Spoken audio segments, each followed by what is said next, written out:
If Love and Gogi is wrong, I don't want to be right. What would Socrates say to that? It tickles my fancy. Okay. Goosies. I don't have hair. Oof. You got Marcos. That's not. That's not. Wait. Yeah. That's true. You do got me. Get over here, Marcus. Let me look at you. They don't want it. Tobin and Leroy, ready to deploy. Had to hit it with a little journalism, but that was a decoy. Better about me, boy. Okay. Leroy and Tobin, hold to the show, man.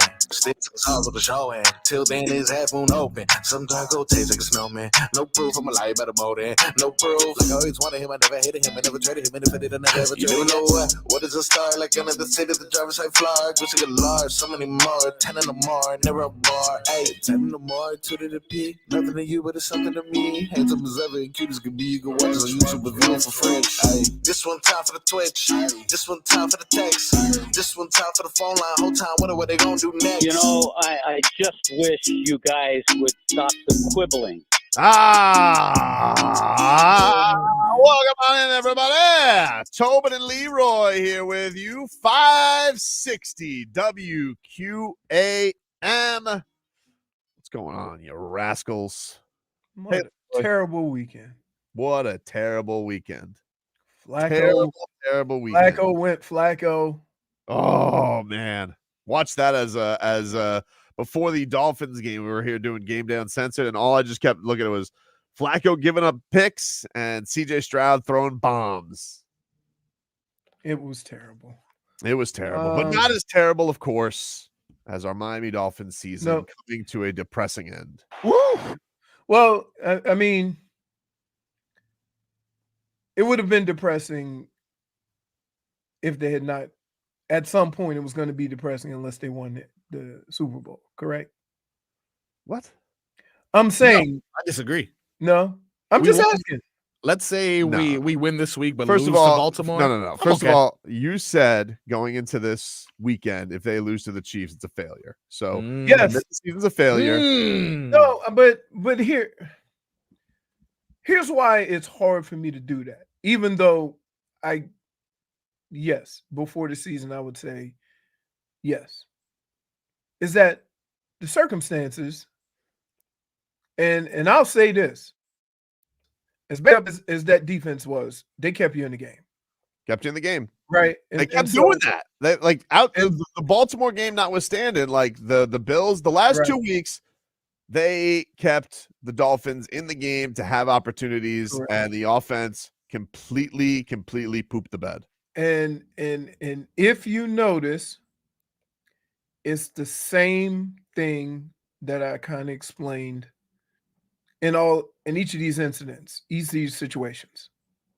And that is, they're close. They come out at halftime. The other team makes adjustments, and they don't counter them. And then the offense is just... Dude, I thought about you the whole game because, first of all, I love you. And second of all, you know football.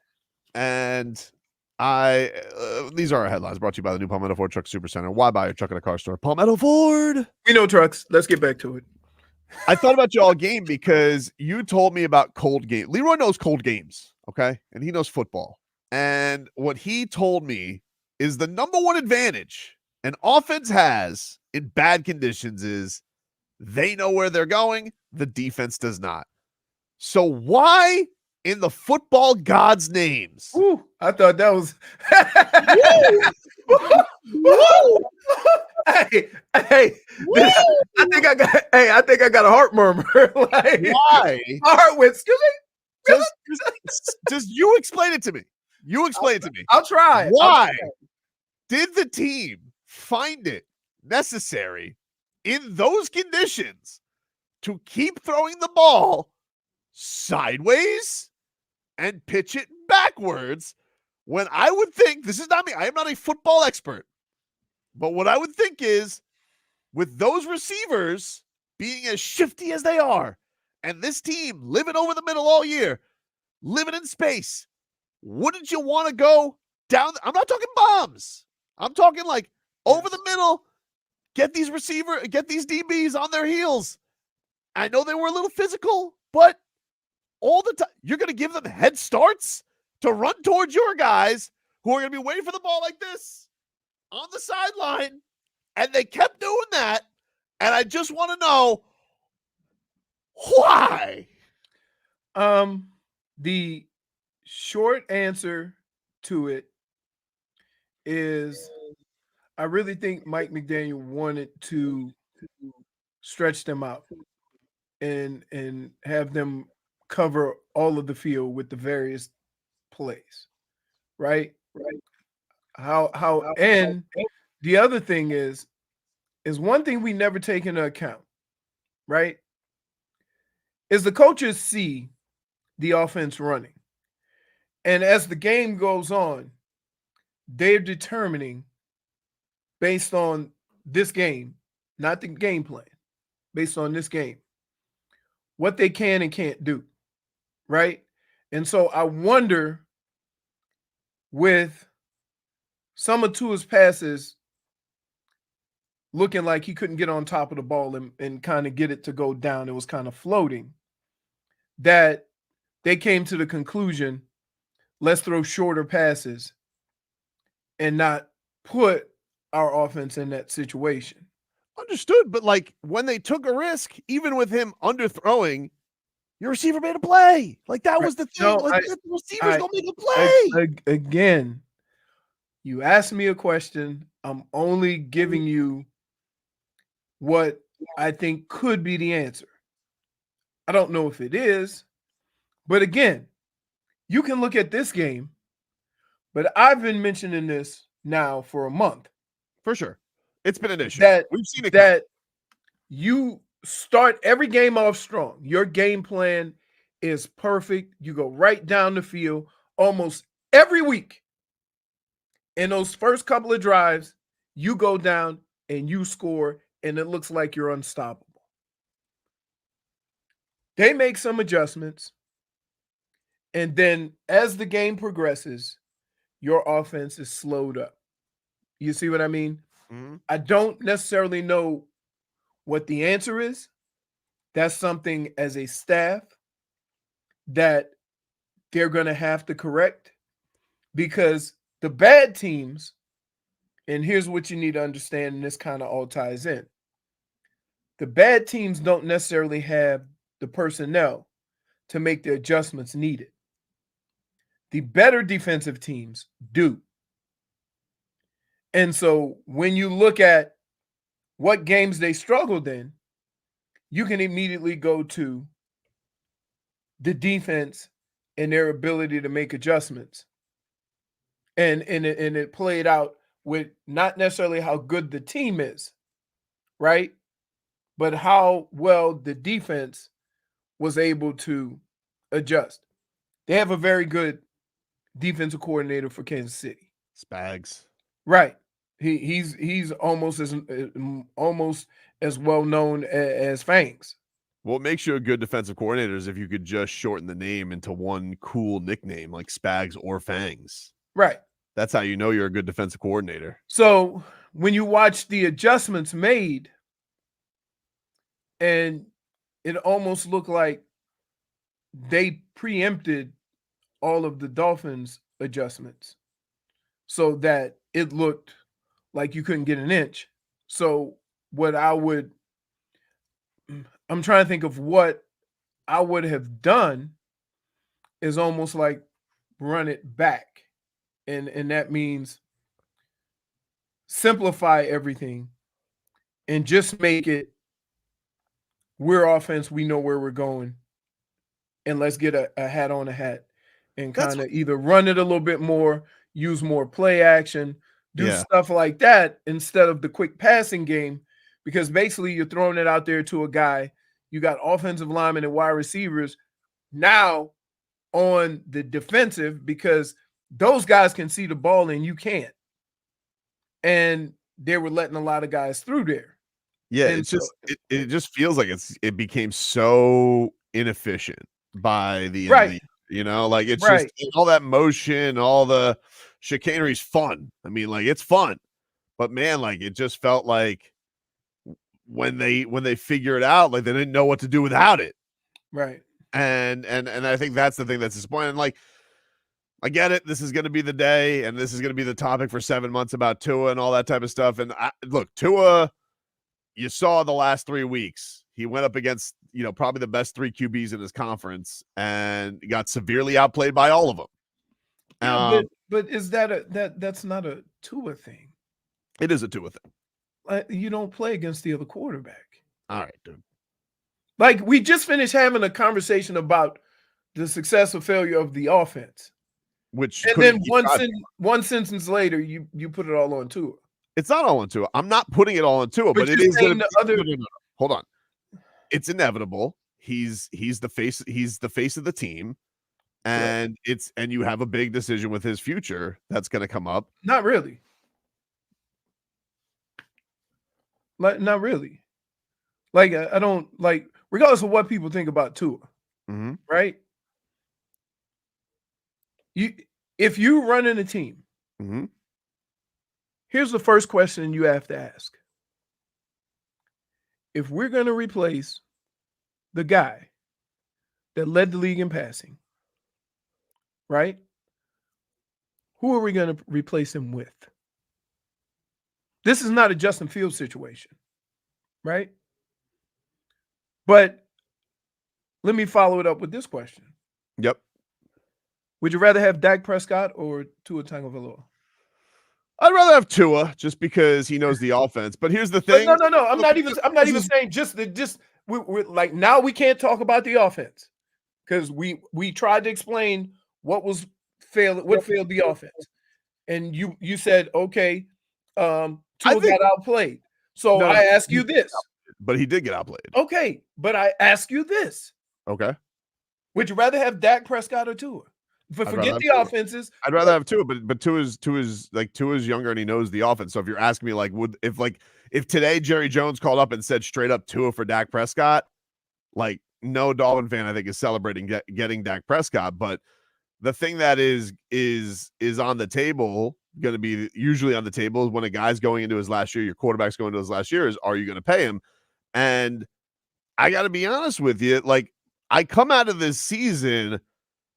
For me personally, I kind of do. I think Tua's a good player.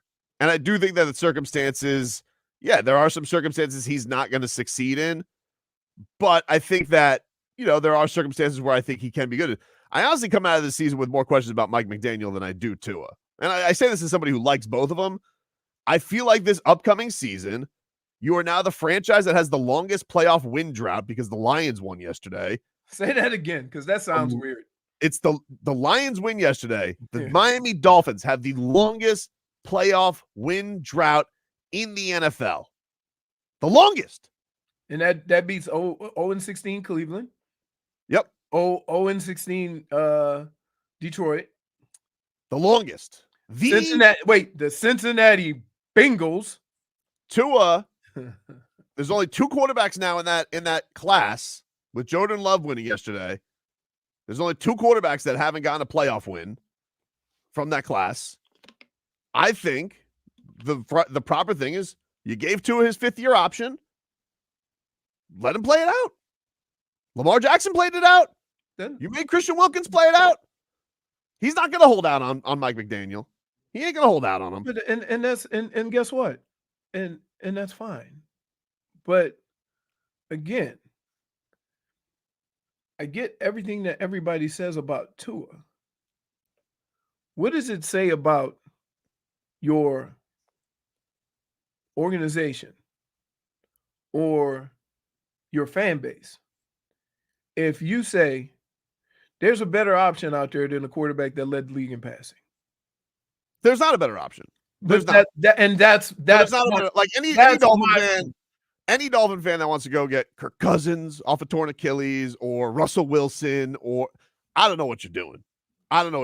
But is it fair to, I honestly think that Stephen Ross probably looks at these guys and yes, there was improvement this year. You got to 11 wins. Holy crap, did they fumble the bag at the end of the year because they should have been in a much better position. Mike McDaniel, if he goes 3 straight years and doesn't get a playoff win, I think we know how it goes with coaches. He's probably going to get fired. And Mike McDaniel and Tua are tied at the hip. they're probably going to get, which also happens to be the end of Tua's contract. I think they get one more crack at this thing, because let's be honest about it. If it does go all awry next year and Mike McDaniel's not the head coach, the next head coach isn't going to go with Tua. Most likely, it's probably going to go in another direction, because I'm assuming things are going to go poorly. So I think Mike McDaniel and Tua, they get one more year to kind of figure this thing out, tighten some things up. I think they need to diversify their portfolio a little bit. And it can't just be all small, fast guys. Maybe add a little bit of something else, a little beef to the offense. They tried to. He couldn't catch. He sucked. Crazy. But get here, a good one. Get a good one. Maybe a tight end.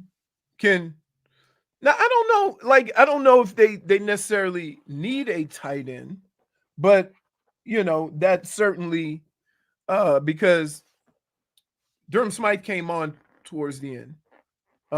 They start using him a little bit more. So you can't just dismiss it. He's shown that he can play the position. But unlike San Francisco, your offense and your offensive strengths are with wide receivers and running backs. Like, you can say that to some extent with San Francisco, but they use their tight end more because he's that dude. So that's a different dynamic a little bit. Same concept, but different dynamic. By the way, did you like, speaking of tight ends, did you like Travis Kelce using Eli Apple as a hammock? What was that, dude? He breakdanced on him. So strange. Oh, man. Dude, We got to say, you had, once you said the one name, like, I'm surprised somebody didn't play him like a guitar. I'll hear out Dolphin fans. We'll take some calls right now. 305-567-0560. 305-567-0560. If you guys want to call in, give your thoughts to the end of the season. The vent line is here for you. 305-567-0560. We'll be back with more Tobin and Leroy. We go till 1 today because we got Panthers hockey. Panthers taking on the Ducks. We're back after this. Got what you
Welcome back.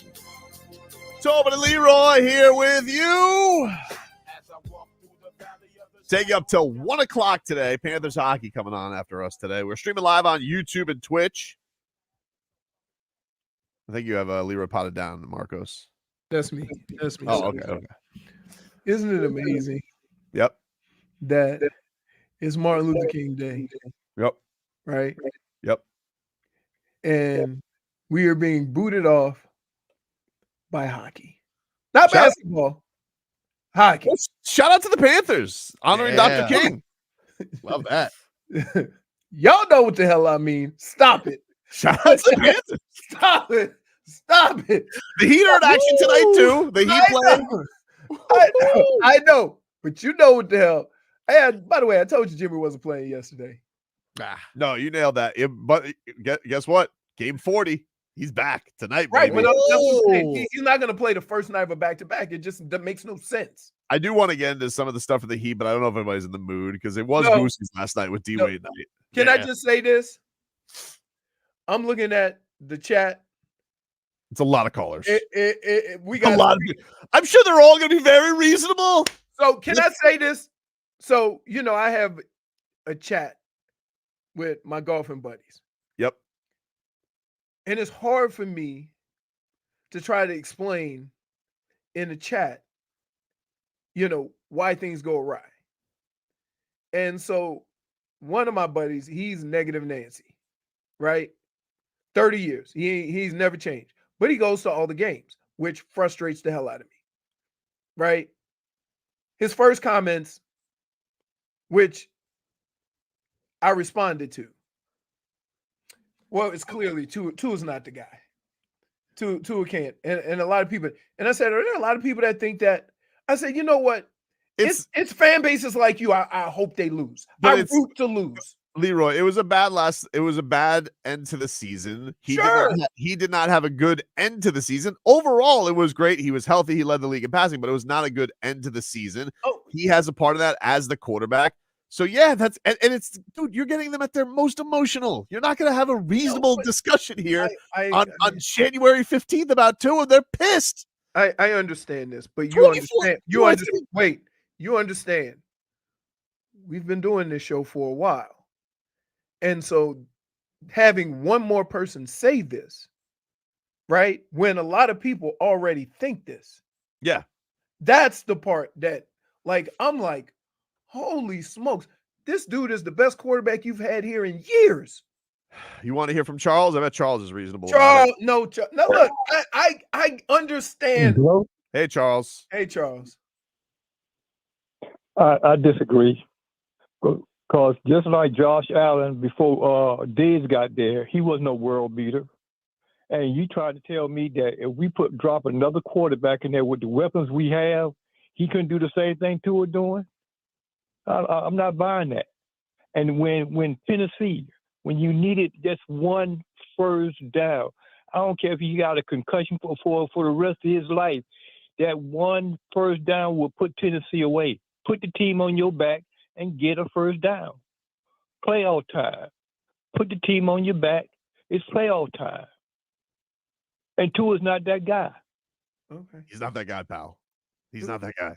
So, but my question would be this. Yeah.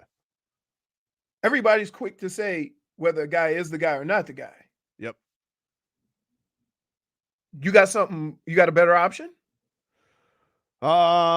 No, I don't think so. But here's the thing that's interesting about it. The only guy who's the guy is the guy they just lost to. That's the guy.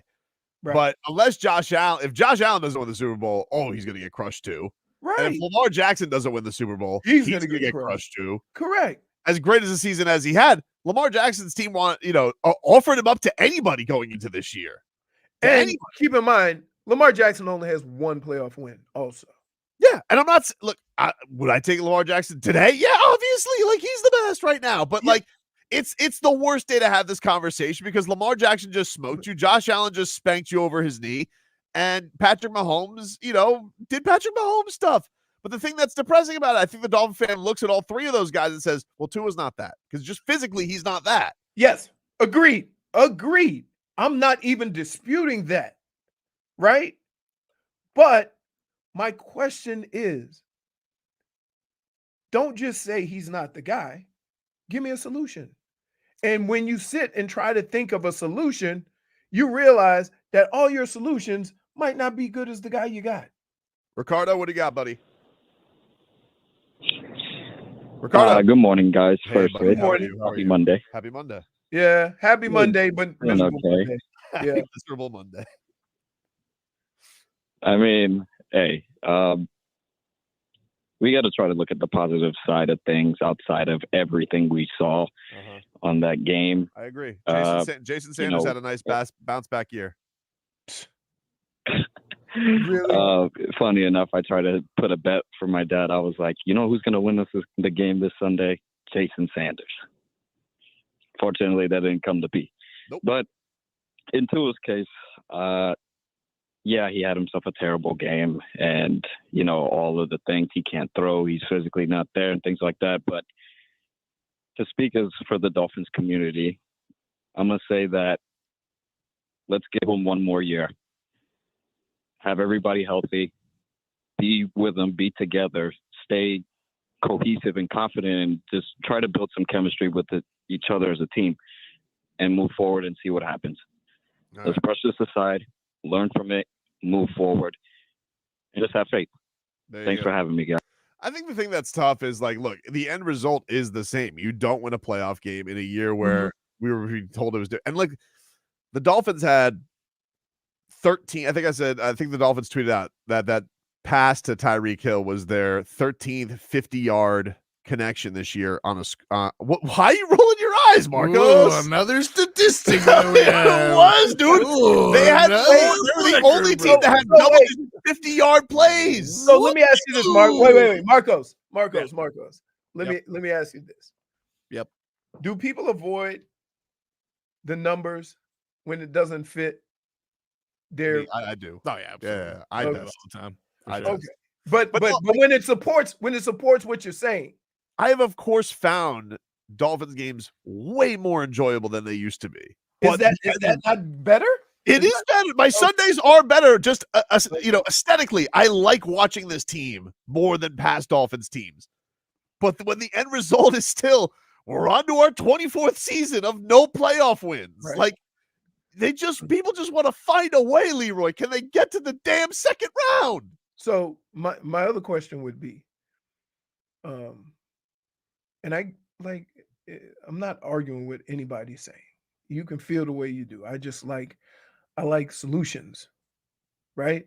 I like solutions. And a lot of times I think people get frustrated when you realize there's not a whole bunch out there, right? You ain't the only team looking for a quarterback. Marcos was just trying to sell me on Kyler Murray. Come on, dude. He's mobile. He can get through. Really? He likes Really? video games more than actual games. Well, you know. Really. So let me get this straight, Marcos. Yeah. Let me get this straight. Mhm.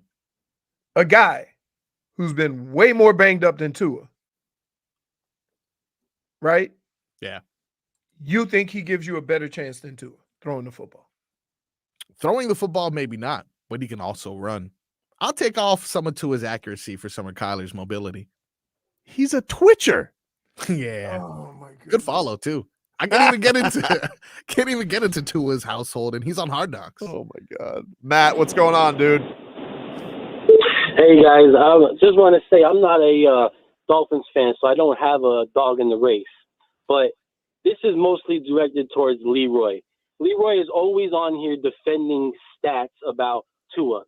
Even if you look at the Dallas game, he put Jason Sanders in position to do what? Take 5 50-yard field goals? Are we really going crazy over that? You cannot sit here and tell me that you don't see the limitations in the guy's game. He shows the limitations in every game. He showed it this week in Mike McDaniel's game plan, was scared to throw the ball downfield because he knew his QB couldn't do it. Nobody's asking Tua to be Mahomes or Josh Allen or Lamar. The Dolphins didn't draft him thinking he's that.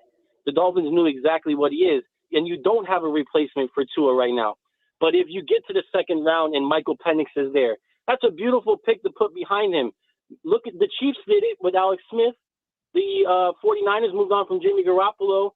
The Eagles moved on from Carson Wentz. This is stuff that happens all the time. A guy can only take you so far sometimes. And if you're looking at Tua as the problem, that's where it is. You can go into Mike McDaniel and other things, but let's be honest with ourselves and our assessment of the QB here. All right, appreciate it, man. Well, here's the deal. We can't sit here and start the show. Mm-hmm. And I've started the show on a number of occasions saying, I don't like the offense that they're trying to run in the second half. The other team seems to get the advantage with the adjustments.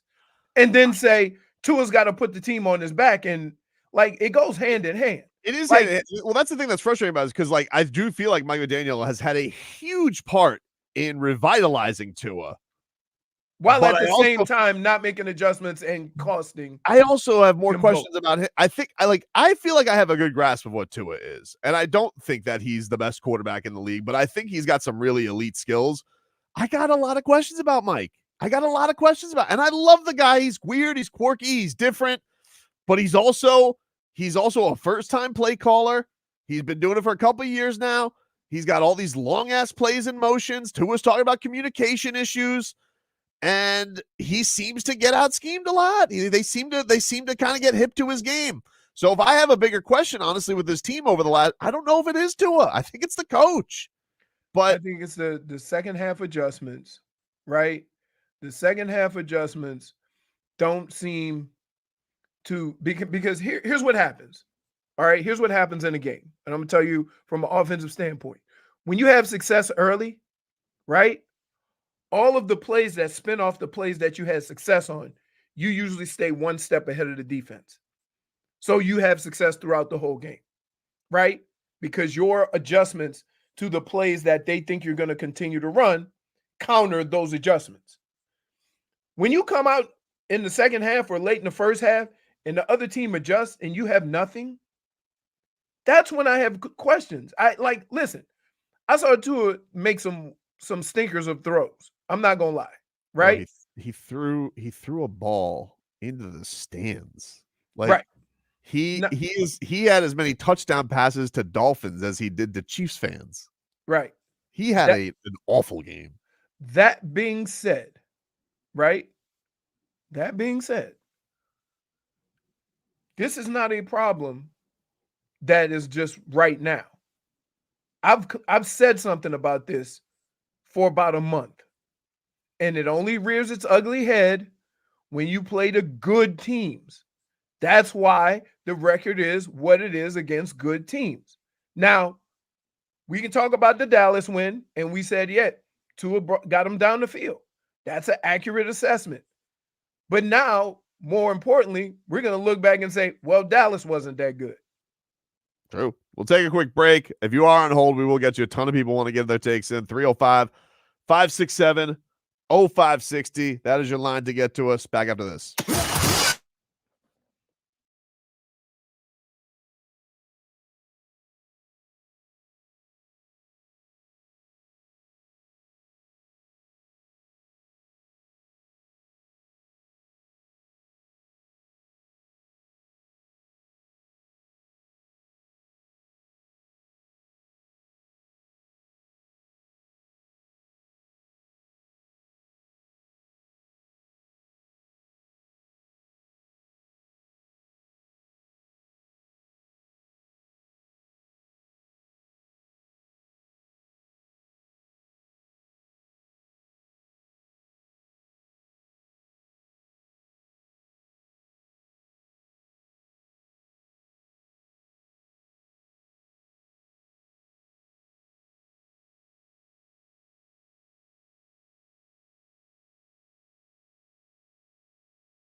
All right, welcome back, everybody.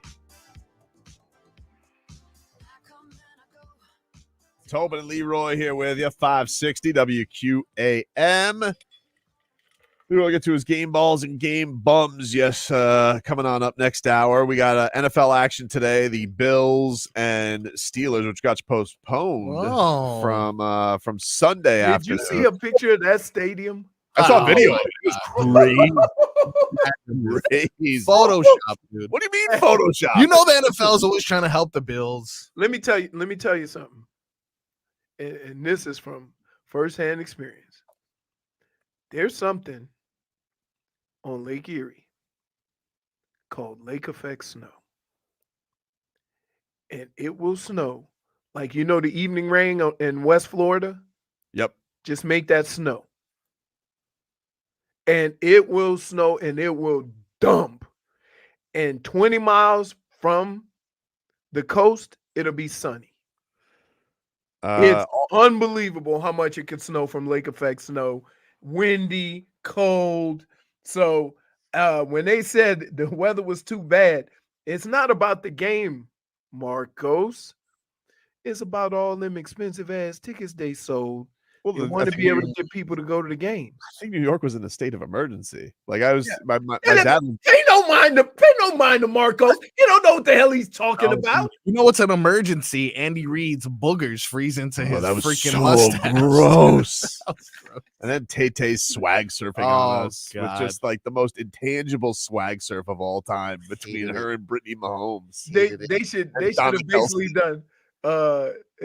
Was it as bad? Was it as bad as when Stephen Ross does the waddle? No, Stephen Ross had more rhythm than that luxury box. Sure. And it's adorable what he does. Yeah. Well, I don't think he's feeling very adorable today. I don't. Like you think? See, Stephen Ross. Like we talk about like Leroy. He went from his high to low with Michigan winning to Cleveland losing. Imagine you're Stephen Ross, but you're footing the bill for both. Oh God! Right. So you go once, like I'm so happy. Oh no! I mean, I said it on Friday. I'm like, this could suck because both of my teams are playing on the same night, and I might not give a rat's ass about football on Sunday. Look, there's no QB replacements out there, but like he's already one time fired a coach very recently off winning back-to-back winning seasons. And we were like, what? Like, is there any chance Stephen Ross with Jim Harbaugh out there is just like, hey, no, that's the eyes at him? No shot. No shot. No shot. Okay. No shot. No shot. As much as I complained about the adjustments, I do think that Mike McDaniel will get it done. As much, and here's the thing, man. Like, do you know how hard for me as a player and a guy who's played and people had patience with him to then turn around and be impatient towards another player or coach? It seems very hypocritical of me. That's my own personal feeling. I'm not saying I want that to happen. I'm just telling you, I know the owner's track record. It's a little squirrely. Different circumstances, though. There are always different circumstances. Okay, well, these aren't. They've had success. They're building, maybe at not the clip that the fans want, but each year they've gotten better. Now, the one thing that I would say needs to improve the most, besides health, which is a crapshoot, right? The one thing that I would say is the play calling adjustments from the first quarter to the third quarter, right? And I've said it before. This is not the first time I'm saying this, that this offense starts most games off on fire, and then eventually it comes to a screeching halt. That's play calling. You can put it on whatever you want, right? You can say Tua sucked. Okay, yeah. But those two things work hand in hand. Well, they're a package. Like Mike McDaniel and Tua, too. He said the quote came out of Mike McDaniel's mouth last week. He's my guy. Like that's his guy. His whole purpose here was to make Tua a guy. And did he do it? Is he doing it? Statistically, he did. But it's like different but sane. Like it's different, I'm enjoying the games, but the the results are the same. same. We're Okay, at the same place we've been for the last 24 years. Here's Handsome. Can I say this? Sure. That what these numbers do, right, is show you that you're going to have better opportunities in the future. Maybe, but I think if you were to break down also like what's been the narrative on, like they fattened up on a lot of those numbers are fattened up on bad teams. Their numbers against postseason teams were worse, I think, than the Commanders this year. Like it was, and the Jets, like when they went up against tough competition, that stuff got grinded down. Like you were saying, against teams that have personnel on defense and good coordinators, it got snuffed out. Mm-hmm. It got snuffed out. Handsome Daffy, what's up, man? Hey, what's going on? Hey, good morning to you guys. Good morning. Hey, first off, Leroy, you're looking at it in the wrong light. It's Martin Luther King Day, and you get off an hour early. Look at it like that. Also, yeah, it's Martin Luther King Day, and I'm working. Right, but you get off an hour early for hockey. Okay. I mean, they saved you 60 minutes. Look at it like that, on a positive light, is what I'm saying. But I feel you, though. I wouldn't want to work either. But going back to Tua, listen, been to Tua since he got here from everybody, man. And garbage time numbers. Like he play against bad teams and he packed a stat. He go against good teams, he ain't no warrior. Mm-hmm. See him on the sideline getting in anybody's face, yelling, even yelling at the coach like, hey man, listen, this is not working. Let's try something else.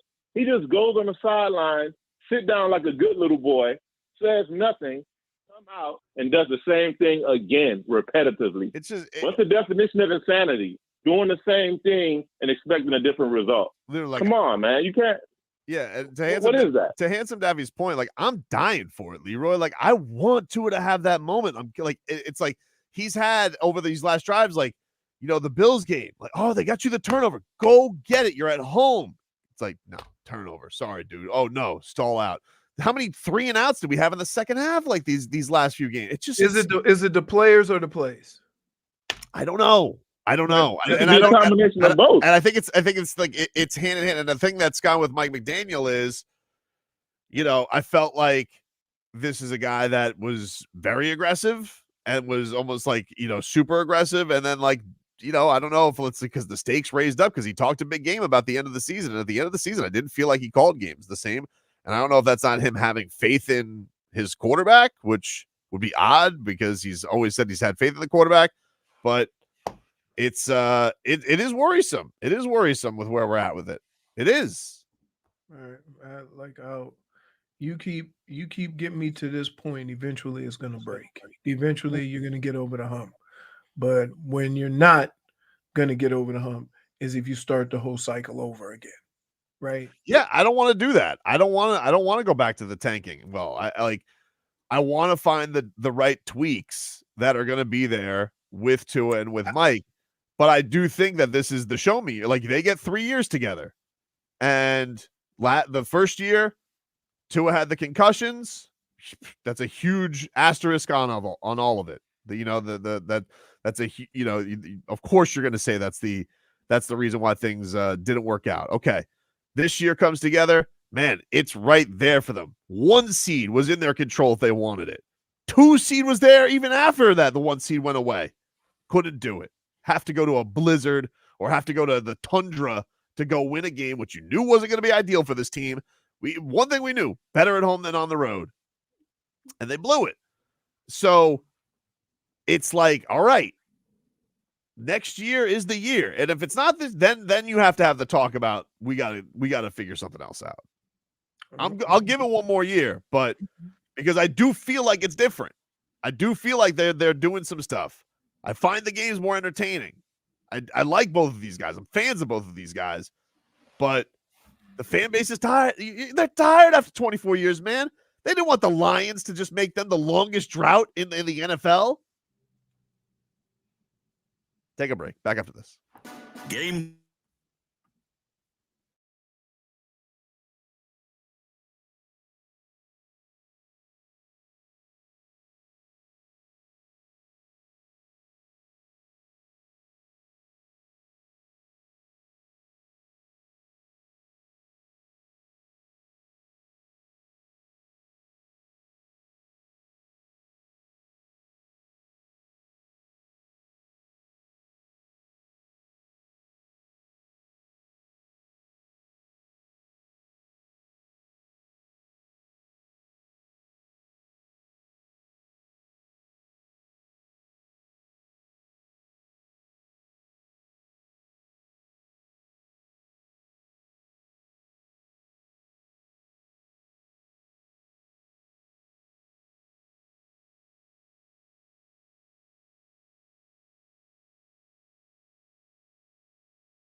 It's our Tua.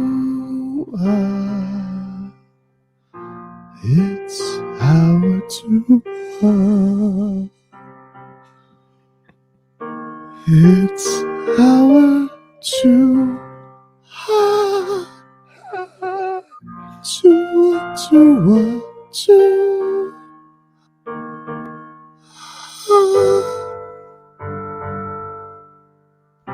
Tagovailoa.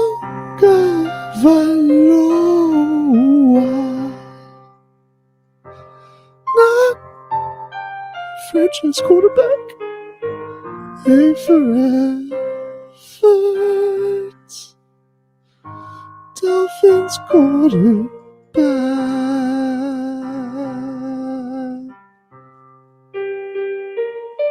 Tua. It's our Tua. It's our Tua. Tua, Tua, Tua.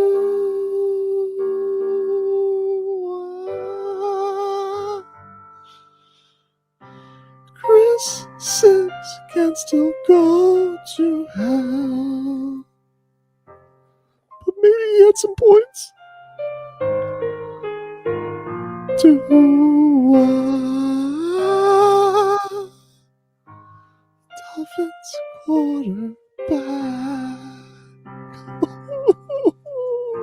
Dolphins quarterback.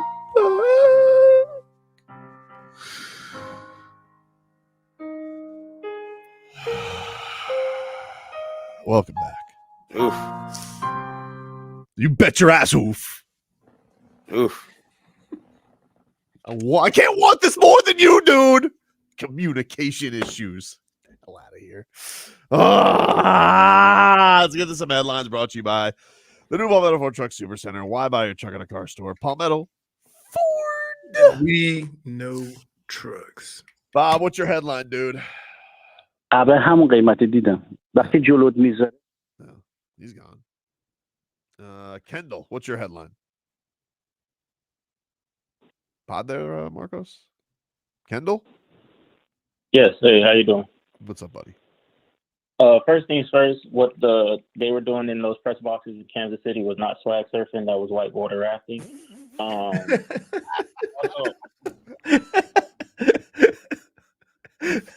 Well done. Also, I think we have to look. We have to look at how we're going to extend this window for this team. I don't believe Kirk Cousins is much better than Tua Tagovailoa, but I think if you were to like trade Tua Tagovailoa, because we don't have draft picks, and you have to one of the other callers, you have to get ready so you don't have to get ready. Just stay ready and draft some guys that can learn under Kirk so you can bridge your way into the future. Because if we stick around with Tua and he's not the guy by the end of next year, then we're going to be like, all right, who are we going to find now? So I think you have to try to extend this window by getting draft picks, go younger. And I think Kirk is better a little bit. And, he's literally lefty. He's literally right now, his resume is lefty Kirk Cousins. It's literally the same. Like that's exactly what Kirk Cousins is. Like every year he puts up monster numbers. People are wondering if he's a product of Justin Jefferson, and nobody thinks that he can be the guy that takes you over the top. Like I don't see the point in bringing in Kirk Cousins. You know, I heard this same conversation before. What? You know who that conversation was with? Yeah, when they wanted to bring in Kyle Orton. No, that's funny. My dad with Drew Brees. Your dad thought this about Drew Brees? Because he didn't win early on. Right? It took, 4 years? Yeah. And he put up astonishing numbers. I tell you I'll tell you somebody who everybody thought was a turd but's been polished. How about old Jared Goff?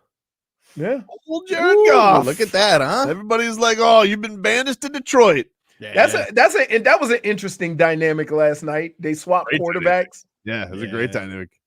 Eminem's coming out and saying that Stafford owes him. That's true. You know, It's brutal. I get it, man. Everybody's sad today. Going to be curious to see what Mike McDaniel has to say about it. Can you give me Tua after the game? This was Tua talking about the communication issues that plagued the Dolphins. I mean, it's a team sport. We didn't come together the way we wanted to offensively. It showed tonight, and as the leader of that offense, I mean, it really started with practices. So, that's how we should have got things going, was in practice, with the communication, with knowing where we should be going in this loud environment. And then those miscues lead to delay of games. Those miscues lead to, okay, we can't change the protection. We don't have enough time, things like that. So it was just communication errors. What do you make of that, Leroy? There's some. He said something very important at the end, but he really wasn't getting sacked.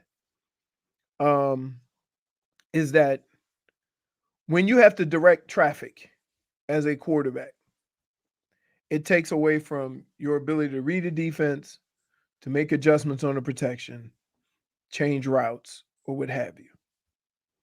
You do that 2 or 3 times, you get yourself in some bad situations and pivotal downs. So I get where he's going with that. That being said, it didn't look like, they weren't able to run the plays. It just looked like that maybe the plays weren't, and maybe that's what he's alluding to, is that he didn't have an opportunity because of the communication between everybody on the field to make the necessary changes that he needed to. But I've also been on teams where the coach recognizes that and calls plays accordingly. So it's much deeper than just that, right?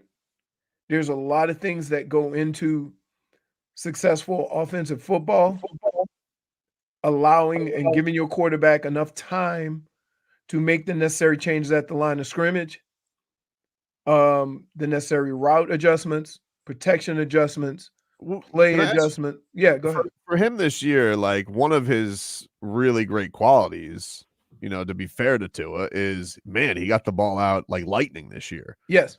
And dealing with a lot of, like, it's very admirable what that line did, because they had a lot of different starting lineups, but I don't necessarily know that they're good, especially in the middle of the year when you started starting Liam Eichenberg at center. Do you what did you think that was, where like they stopped going towards these just quick passes down the field? Because like these plays to the sideline just feel like they're so slow developing, and just they never felt like they worked out. The short answer is this: is that when you see a team pack in the middle of the field, you go, let's get the ball outside to our playmakers and let them make plays out there. However, if the defense pursues to the ball really well, they have that amount of time to get to the ball that the ball's in the air. And so it looks a little muttered. The right thought process, but you kind of had to do it a different way. And so Mike McDaniel likes to use all of the football field, whether it's with runs, he runs inside, he runs sweeps, he runs outside, he does a lot of these things. But you need to have something in your game plan, something in your playbook that if things are not working out, this is our go-to set of plays where we can have success with these plays, no matter what the defense is, no matter what, and I can't say that they didn't do that, right?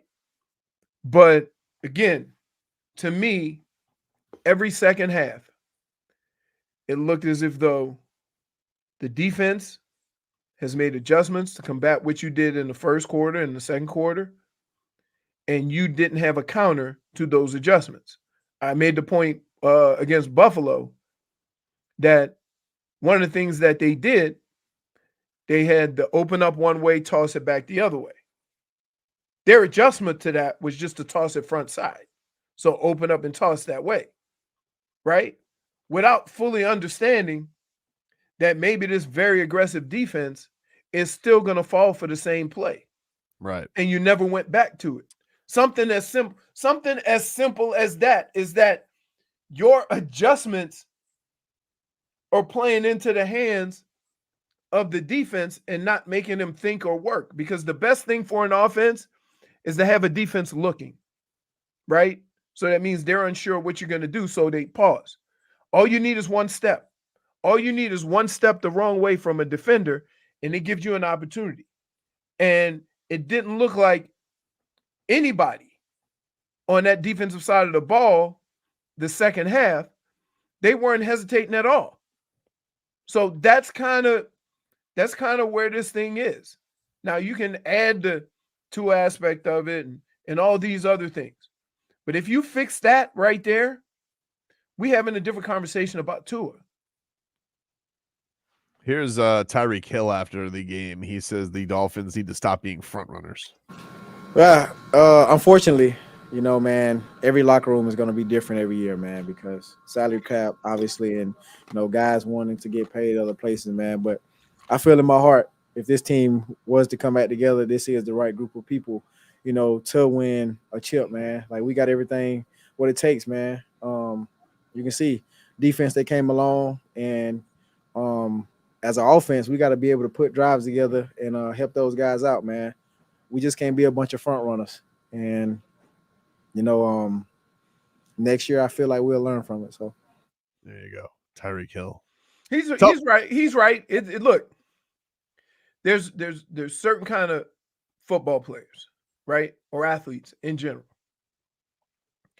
There's guys that, I'll use this as an example. There's guys that love to put that turnover chain on.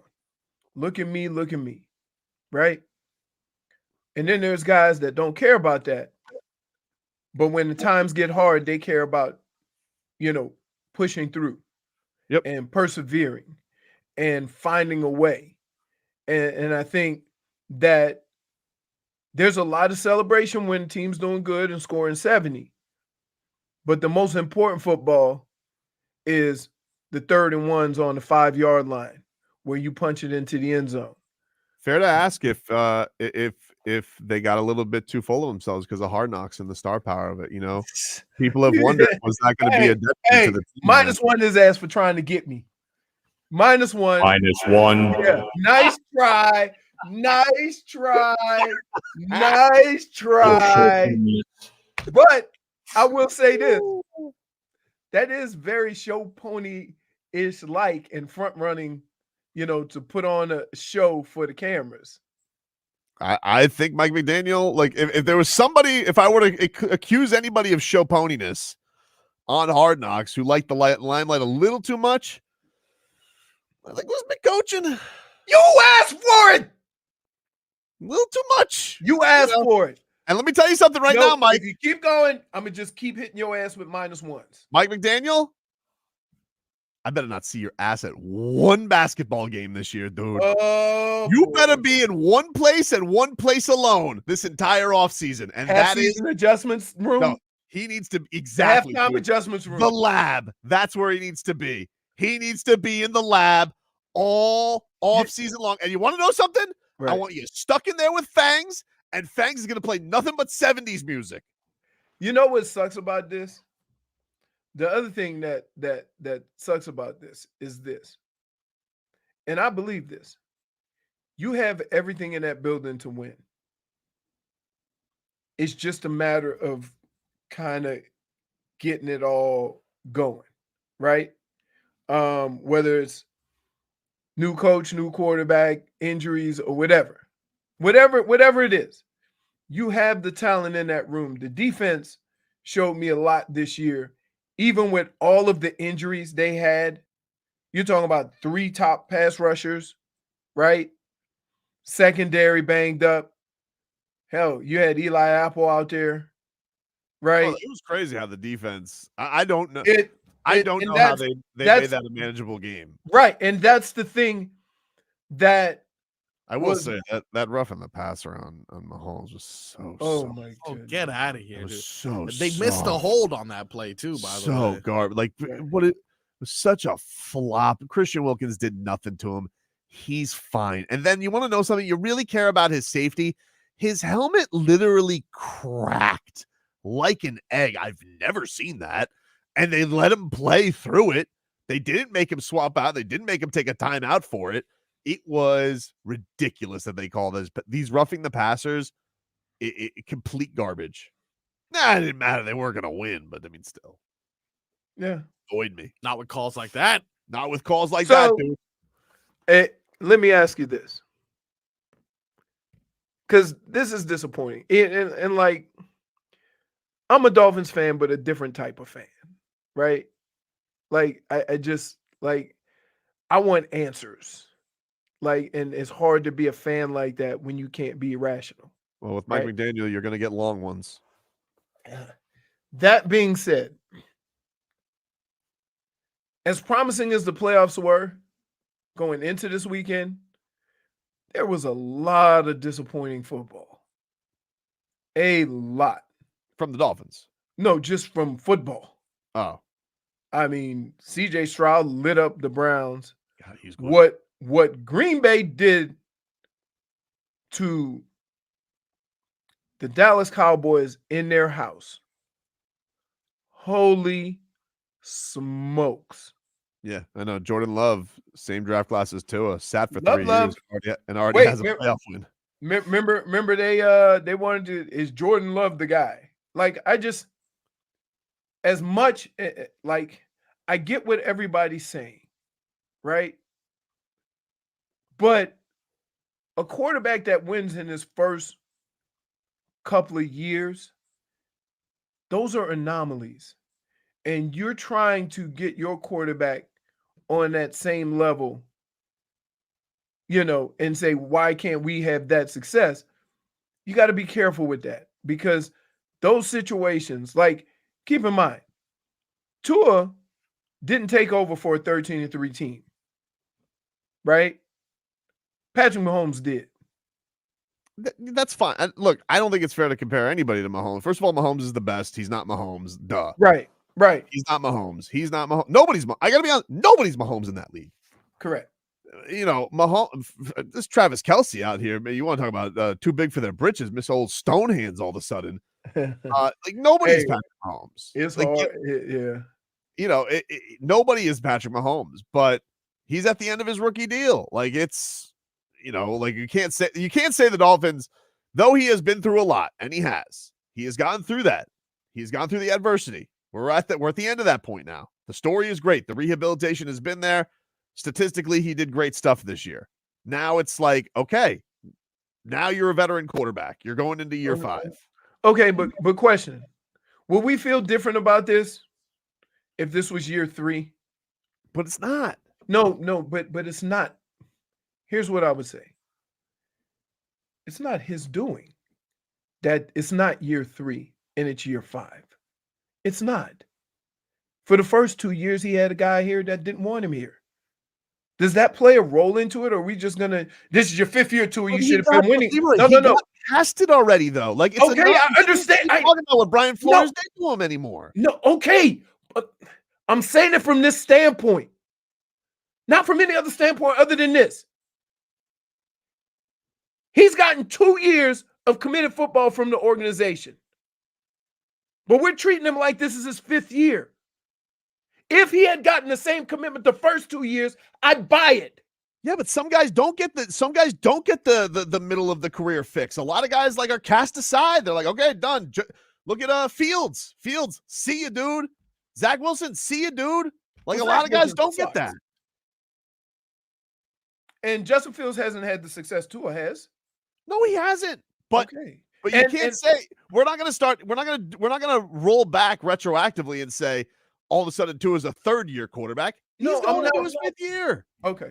All right. Look, all I do is when I have these conversations is have the conversation about what actually happened and not just make it up to fit your point. If you want this to be his 5th year, if you think this is his 5th year. It is his 5th year. Hold on.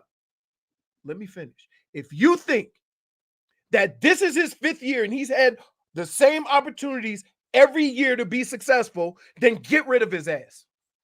Leroy, He But if you're gonna look at the situation and say, okay, this guy has truly been a starter for 2 years, and look at it from that. He didn't do anything for those 2 years to warrant what he got. Nothing. But we're still gonna hold him accountable for those 2 years? You don't think that's a little like ridiculous? Hold on. You are. Hold on. Nobody's holding him accountable for 2 years. We're holding him accountable for this year where the team came up short at the end. Okay. That's You fine. can't say that he had a great last month, Leroy. You can't. You can't. Wait, I've never not- said. Wait. I never said that. I didn't say that but like, no, if your argument is we're treating him like he had his team in position to be the 1 seed, failed. 2 seed, failed.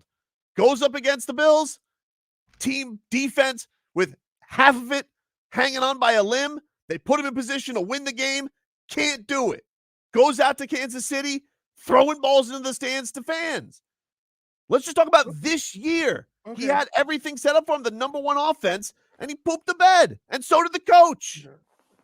Like I get everybody wanting to put this all on Tua. That's fine. I'm not fighting it anymore. You go ahead. No, but we're not gonna. But here, let me tell you what I do. When I hear stuff like this, and you just ignore the big picture, and you just put it all on the quarterback failing, I look at it and say, I wish nothing but the worst for your team.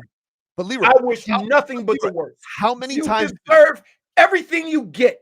If that's what you think, that the only reason why these Dolphins failed was because of the quarterback, you deserve failure, and I hope you don't go to the playoffs for another 30 years. Fine. That's fine. You can say that, but like we're gonna continue for forever for Tua's career. No. He had hard circumstances for I'm the not start of saying his I'm career. not saying that. Like other guys haven't had that. I'm not saying Tom that Brady at was all. Tom Brady was a 6th-round pick. I'm not like saying, come on. I'm not saying that at all. Okay. But what I'm saying is we're sitting here, you want to put this is all on Tua. It's not all on Tua. I'm putting Okay. honestly, more of it for me is on McDaniel. If you want to go blame pie, Okay, that's the coach fine. Gets, Okay. the coach gets more of it than Tua does. Then But I'm not going back anymore and saying, hey, Tua had his feelings hurt by Brian Flores. no, Dude, I'm not. we I'm got not over that hump. You hold on. You he's don't on have the to other side of it. wait, you clown. You don't have to exaggerate. He's exaggerating the circumstances to like. I didn't say. Wait, what did I ever say? Brian Flores. Hold on, no. You said we got to treat him like a 3rd-year quarterback because No. he had crappy circumstances to start his career. No, wait. Well, hold on. You don't think the circumstance in which Tua was playing under Brian Flores that was helping him or hurting him? How many times do we get to? How much time does he get to lean on? I had my feelings hurt early in my career. How much? That wasn't feelings. He was actually playing defense against his success. Dude, how much does he get to lean on that? I'm not saying he gets to lean on it at all. But what I'm saying is, if you're going to say, okay, we've seen enough of this. This is 5th year. We've had, without even looking at all those circumstances, then I don't think you're being fair to the situation. That's it. Take a quick break. Back after this. Tough.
Welcome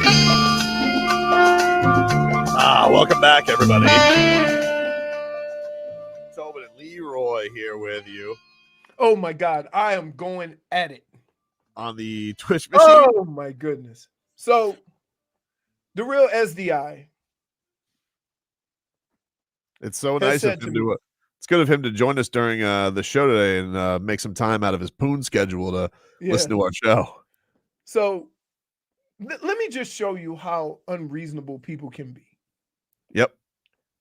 I said, okay, if that's what you think Tua, and Tua's not the guy, okay. All right. The hardest position to fill in the NFL is quarterback. Yep. Because there's a lot of things that have to work out. Sure. Who you want to replace him with? He replies, Kirk Cousins. I said, the same Kirk Cousins that everybody laughed at because he couldn't win a primetime game, that's who you want to replace him with? Do you remember those conversations? Literally, now he's good enough now. I literally think that's what Tua is right now. I think Tua is the lefty Kirk Cousins. I think that's what he is. I think he's new Kirk Cousins. That's what I think he is right now. Maybe he'll get past that, but right now that's his grade. He's Kirk Cousins. Okay. And that's what he is. What are you doing over there? Who, me? No, Marcos. He's like, what are you doing? Office work? You're like not paying attention to the show. You got like papers shuffling over there. What are you doing? No, wow, I'm sorry. I didn't expect you to.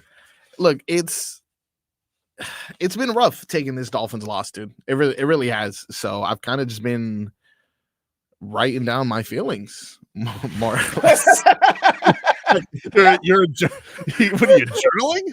No, I mean I'm writing a letter essentially. Like I don't know if I ever send it necessarily, but I'm kind of writing a letter, just getting send it like Pat Riley sent that letter to DWade.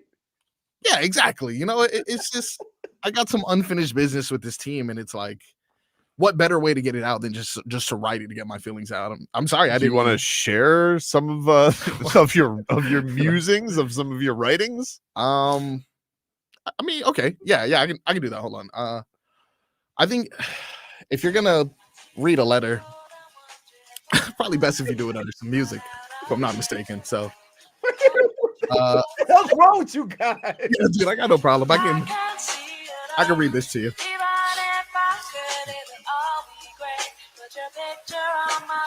All right, man. Here we go. My team's gone cold, I'm wondering why McDaniel made that call.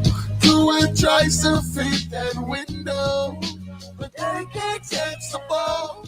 Eli Apple on my screen so bad, so I watch it basketball. It reminds me that it's not so bad. It's not so bad. Here, Mike, I'm writing this just to tell you this is awesome. We almost had it last year, but I blame Skylar Thompson.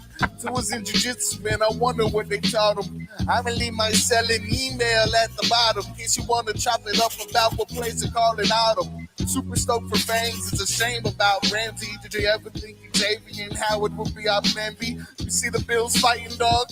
This is our year. Speaking of Bill, I bet Belichick is living life in fear. He knows Mac Jones is in the driver's seat of his career. Aaron Rodgers out here in the dark being weird. The AFC is ours and it's never been so clear. 20 years with no playoff wins, that's in the rear. This is the last time that I end the year in tears. Anyway, I DM'd you. You probably missed it. Call me when you get this. I just bought my season tickets. My team's gone cold, I'm wondering why McDaniel made that call. Tua tries to fit that window, but they can't catch the ball. Eli Apple on my screen so bad, so I watch it basketball. It reminds me that it's not so bad. It's not so bad. Dear Mike, I had to write this while I wait for your reply. The season's been amazing, man. I cannot even lie. 6-2 by week 8, man. How time flies away. The cheetah moving out here like he got 9 lives. What is it? 8-chain or 8-chan? I call him whatever. Longest feed him is the game plan. Chris Greer at the helms, man. I know the team's in great hands. Nothing can go wrong. Support my team like a great fan. Yeah, Raheem Mostert in my home on a poster. I can't believe they did a celebration roller coaster. You worry about Reek, I got Waddle in the holster. We react the same when Javon went coast to coaster. I know so far against good teams that we're an over. We got time to show them, we'll be laughing when it's over. My girl said don't do this again, I told her we gon' show her. I'm drunk on hype and high on life and I ain't getting sober. No. But tears are cold, I'm wondering why McDaniel made that goal. Tua tries to fit that window, but they can't catch the ball. Feel Apple on my screen so bad, so I watch basketball. It reminds me that it's not so bad. It's not so bad. Hey, yo, Mike, I hope you heard my voice notes. I hope you listen. I don't understand how you lost the damn division. How you make me hate Hard Knocks? That must have been your mission. Second half adjustment just said put you in submission. I don't know about Tua, but they better pay Christian. Look, another screen pass. I don't understand the vision. Look, I ain't mad hurt. No, really, I'm talking mad hurt. How you gonna make me watch Taylor Swift swag surf? Not to mention, we got here losing to your dad first. All because you couldn't draw a play to get a damn first. I mean, really? Tennessee Titans? In Tennessee Titans, that guy don't even coach no more. We should try him. Steven Ross, send some of your money, we can buy him. Man, I'm hurt, dog. And I was on top of the earth, dog. How I get here from the greatest show on surf, dog. Why my team playing softer than a little dirt ball? The longest streak without a playoff win, and now we first, dog. The longest streak without a playoff win, and now we first, dog. Oh my goodness. That's what my letter said. Hey, I gotta tell you. Hey, you know what? Hey, take it, dude. I'll take it. Hey. I'll take it. I need it, dude. I need whatever love. Did you see my actual note, Leroy? I'm sad. This guy's good. He's good. Nice job, Frog Boy. Hey. Wow. So sad, dude. It's Monday, 11 o'clock. That's less than like 2 days. Yeah, no, I'm not gonna lie to you. I was driving to work today, editing the audio. I probably shouldn't have done that, but not too much traffic. Oh my goodness. Yeah, don't do that. That was dangerous. No, allegedly I did that. All right, we'll take a break. Leroy's game balls and game bums are next.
This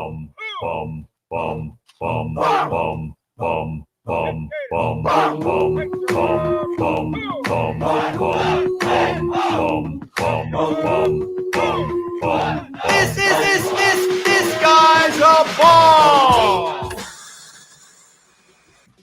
All right, welcome back, everybody, and gather around the locker room. Head coach Leroy Horde is here to hand out some game balls and game bums. What do we got, Leroy? Should I just keep it with the Dolphins? Do whatever you want, dude. You could do whatever you want. It's your segment. All right. So I'm going to give 3 game balls to 3 teams that deserve it. And it was amazing to watch and shocking. You have the Houston Texans and CJ Stroud, who handled the number 1 defense in the league like they were scrubs and threw the ball all over the place. Now, Joe Flacco did give him 14 points, but that's a whole nother story. If Flacco's got a Flacco. Like Flacco, you knew it was coming. Flacco going Flacco. You just wish it was a couple of weeks down the road. The Green Bay Packers, who put a type of hurting on the Dallas Cowboys they have never seen. We honestly have to thank the Green Bay Packers because the national embarrassment would be everybody laughing at the Dolphins, if not for the Cowboys, because everybody's laughing at the Cowboys today. Right. Correct. And then the Detroit Lions, who got their first very happy for man playoff Campbell. win since '93. And we all know Dan Campbell. We've all made fun of him or whatever. Look where he is now. Excellent job by him. My game bum is going to go to the Dolphins offense. Ugh. Bum. I would like to put it on one person, but without knowing the inner workings of that offense, it's hard for me to put it on one person. But I'll say this. Every game that you have lost, where the defense has kept you in the game, which is unbelievable in itself, you've come out the second half and done nothing. And you go look at all those teams that you say they haven't beat, the Buffaloes, the Ravens, they lost to, even when they lost to Tennessee, nothing in the second half. All these teams, and now you're talking about Kansas City and Buffalo. All these teams that have excellent coaches, an excellent coaching staff that made adjustments, you had no counter for it. And you were stagnant the second half in all those games. All of them. So while people want to put it on a player, I put it on that whole unit, whether it's the play calling, the execution, or whatever, I don't know. But in this day and age, if you're going to be an offensive guru and an offensive team, you better be able to adjust to anything somebody does defensively. They were not able to do it when they played the top tier teams. That's a fact. So they get my game bump. Give it to McDaniel. Huh? Give it to McDaniel. Yeah. I mean, I guess. I like him too. Like, look, I like him too. I like him and I like Tua. I'm a fan of these guys. Jesus. And when Tua's saying communication issues, I've heard his press conferences. I can only imagine what's in those headsets. Well, I mean, when your play call is the same as Marcos's song, one of the verses from his song, things could get a little backed up. Can I give a game bum? Yeah. NBC. You got a little too cute with the game watching experience. A little too 4K with Andy Reid's mustache. I didn't need it that close going to break. The books. I mean, that dude is a walrus. Yeah. Oh my goodness. Did you see what Clyde Edwards-Helaire tweeted out? What? LOL, brother. Coach Reid was telling me something in the third. I don't know what he said. His mustache had your boy distracted.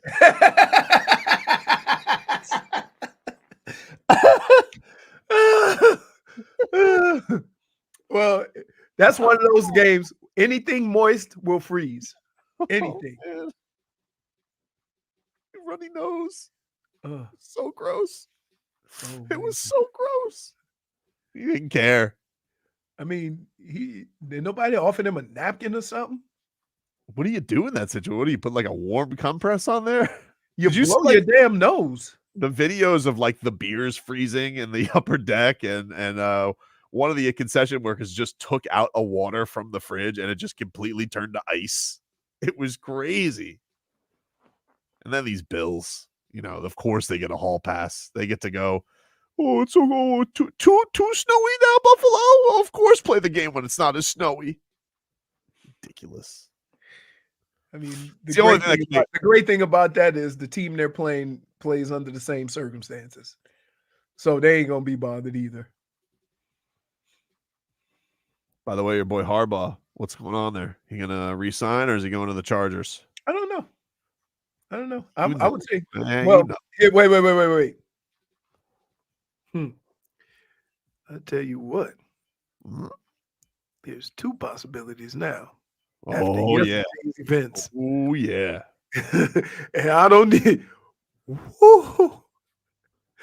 Jerry Jones going to back up the Brinks. Jerry Jones would say, I'll pay you umpty million.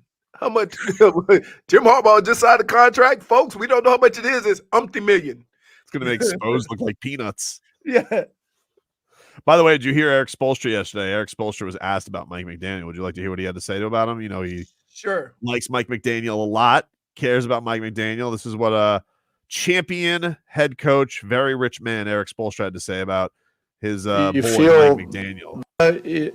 You feel the full gamut, when you watch these kind of games. I watched the game last night, like probably a lot of us in South Florida, and they're building something, and you feel that something really good is happening. They're not skipping steps with it. There's a lot to be proud of, from the season they had, and you definitely get the sense that they'll be able to take another big step, forward next year. That doesn't make it any easier during the off season, as we all know. Perspective. Very well put. Very well put. Perspective from Spo. Yeah, yeah, I'm trying to do it, but you nincompoops. This guy is right. Like, holy smokes. What did Dave South call you? Amphibiminim. I wanted to read the joke too, but it was too scary. I couldn't read. I was trying to figure out. Amphibian Amphibiminim. So, so I get, and again, it's hard for me because I try to be somewhat of a voice of reason, but I also have to understand where fans are coming from, right? And I get that. But one of the signs, of a bad fan base or organization are those who are willing to make quick changes and start the process over again without seeing it through. Right? And I'm just saying, was it that bad that you need to reboot your coach and quarterback? Or do you like the path or where this team is headed, even though it's not as far as you thought they would go this year? You like what they're building and where they're headed, and you want to see it through a little bit. That's basically what I'm saying, is that, was it that egregious that it's time to fire everybody? No. Dolphin Kane says, what's Spo going to say? That McFraud sucks? He ain't going to say that. Truth Serum. Do you think Spo threw any Tua slander in his living room during that game? To his friends, Chris Quinn. No, because he's also had guys that go 0 for 10 from 3. Oof. Oh, right. It's a coach has a different Big tell this week. Big tell this week though, Leroy. Now Jaquez got hurt yesterday. That sucks because he's the last guy who hasn't gotten hurt for the Heat. So of course Jimmy's coming back. Jaquez. What did he hurt? Hurt his groin. Ooh. Hurt his groin. He's not going on the road trip. They're hoping the last one took a couple of weeks. Hopefully, he says this one's not as bad as the one in the preseason. Keeps getting groin injuries. Stretch. I don't know, but this is going to be the test because you said, when everybody gets back, Jovic getting Right. sent down. Jovic played 28 yesterday. I Right. love Jovic out there. I hope he sticks with him. And now Jimmy gets to play with him. He plays with him. Well, he tonight. gets to, Jimmy. And the thing I like about, here's what it means to have good teammates, right? Because Jimmy knows probably how the organization feels about Jovic, right? He's going to try to help him in any way he can and show him that, hey, he ain't a 5, he's a 4, let's go. Yep. You see what I mean? And so when you got teammates like that you're going to have success just to prove the narrative of your own team wrong, that's a good thing. Because that means those guys are together. Also yesterday, Kyle Lowry smacked me in the tush in the Heat locker room. Hey. What? Hold on. But that's not the worst part of that. Lowry. Let me go back to my that's not the worst part of that. Right? Because you had a different twist on it than I did. Here. And I quote, this was at 8:25 this morning. Kyle Lowry smacked me on the ass last night. It's like Leonardo da Vinci saying you're a good painter. And I said, or you have a fat ass.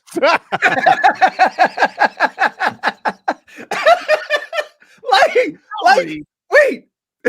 So, hey, Marcos, when you read the first part of that, did you think Leonardo da Vinci was going to be mentioned like in the second part? The famous tush. I'm like, wow, are we reaching here? Like now all of a sudden you think you an ass model? No, I'm just saying. Lowry smacked you on the butt. Kyle Lowry's got one of the most famous sports tushes in all of sports.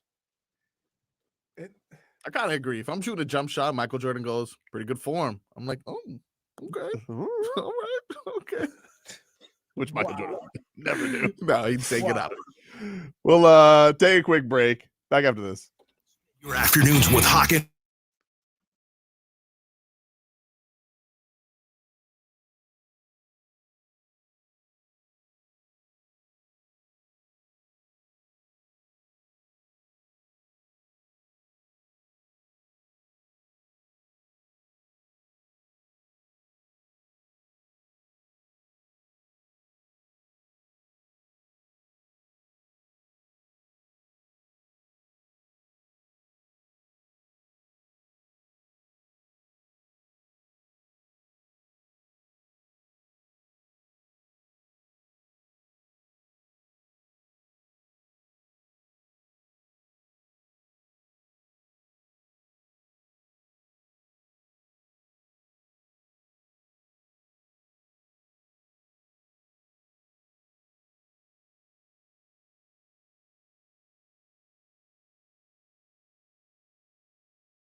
Ladies and gentlemen, this is Mambo number 5.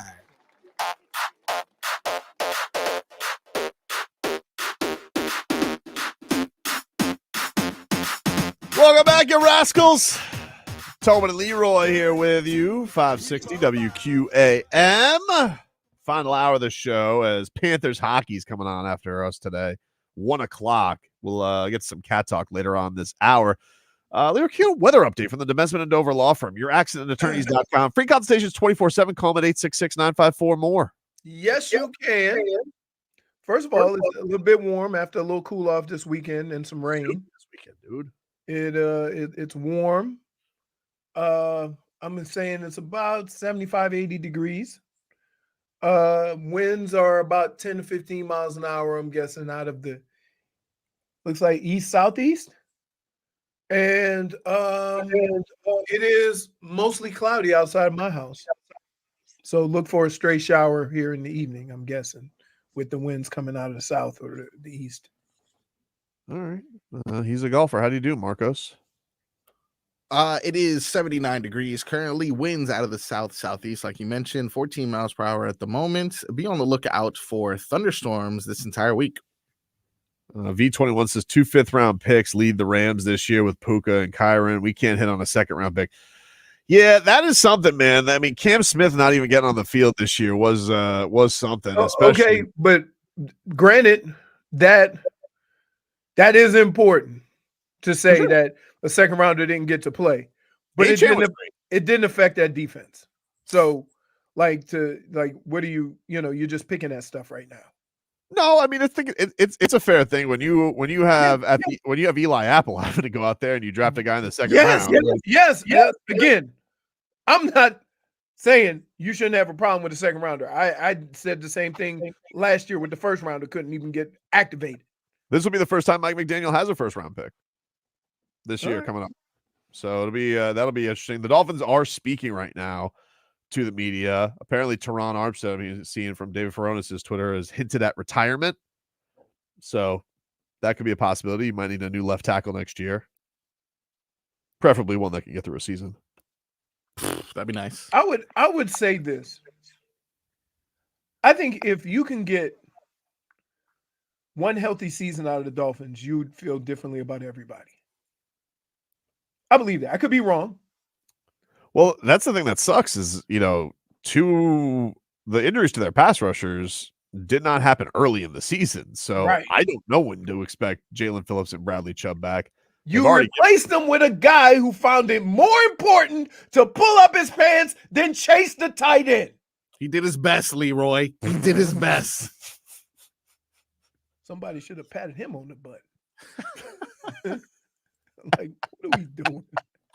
What are we doing? Oh, my goodness. Hey, Dr. Toboggan, by the way. Probably should have put some context into that story, huh? Yeah, probably, dude. Yeah, maybe for another time. I'll tell you why. Yes, Terron Armstead announces retirement, pulls both hammies, tweeted it out. I would say Dr. Toboggan said something about Kyle Lowry. He is the Sistine Chapel of butts. Wow. I mean, Tobin went there first. Let's see. Rob Hunt is telling reporters going into free agency, hopeful to be back. Wants Connor Williams back too. So 3 Dolphin starters might not be back. They were out. So I mean, everybody, yeah. If there's one fact of this team that I was really impressed with, 2 facts. That the defense, even with all those injuries, still were able to hold teams to almost nothing, right? And the fact that they were able to have success offensively with all those offensive linemen out, and we had questions about those guys before the season started, right? The guys that got replaced, we had questions about them. So we all were a little scared about the replacements and seeing guys that we hadn't seen have much success in previous years. So those are 2 kind of positive things to take away from this negative ending to a season. Tell Vlad them streets need a body. Streets need a body. That's what Vlad's saying. Streets need a body, dog. I think it's only going to be the special teams coach. That's it. Is that Danny Crossman? Yeah. Yeah, I'm looking at a few wish list. Number one on that is fire Danny Crossman. Not a lot of people happy with him, dude. Let's see. Streets need a body. Nobody wants ya. Streets need a body.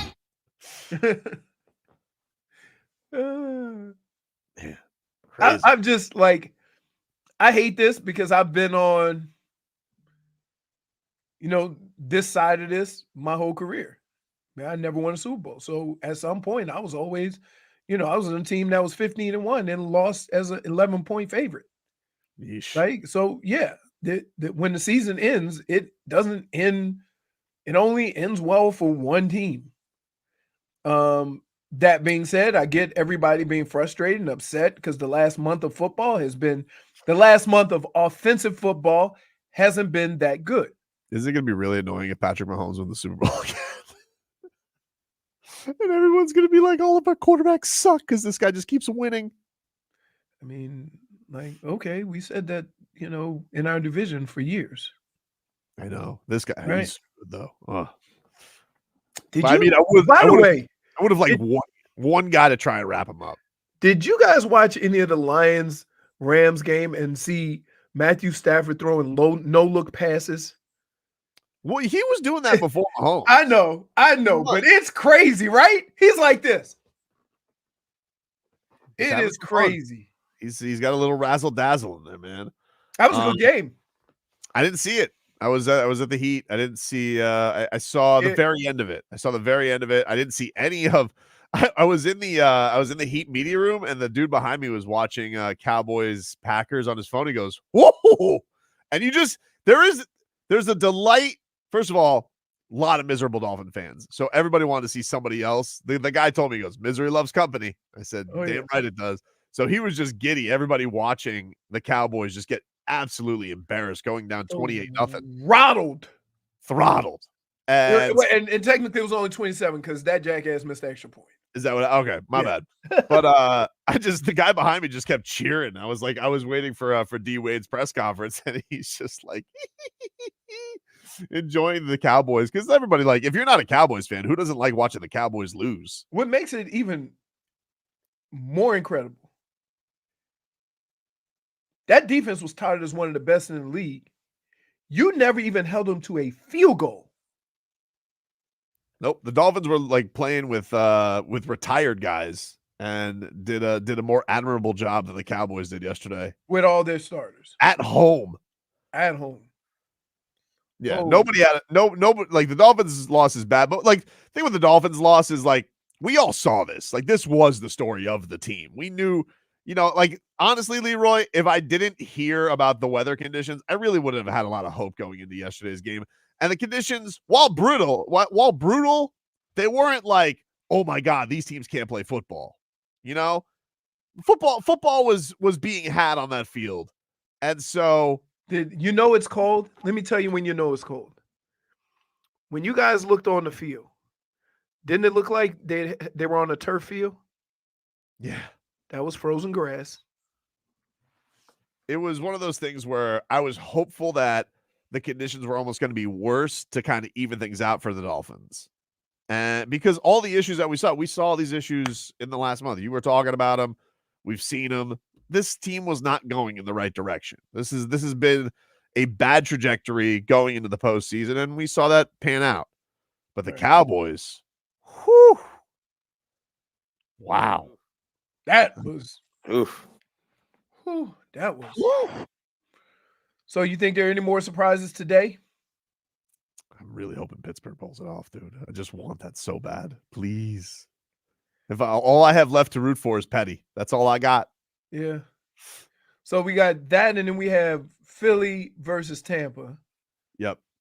I'm not really excited about that game. But that game has a lot of what the Dolphins and the Kansas City had, right? Eagles haven't been playing well the last month. Oh, they've been terrible. And Tampa, has had some moments. You know, they're not garbage, but they did have to win the last week to get in at 9-8. Yeah, So, and also, if Philly loses and they had this much of a collapse to go from the Super Bowl to that sports market's not reasonable. So you never know what's going to happen. right. You know, Sirianni could be on the outskis. Apparently, like his locker room hates him now. Really? He's got a very punchable face. You know, Yeah, I guess. That's my petty watch. You I don't know, want you know what I would say though? You have more of that when you're losing. for sure. Right.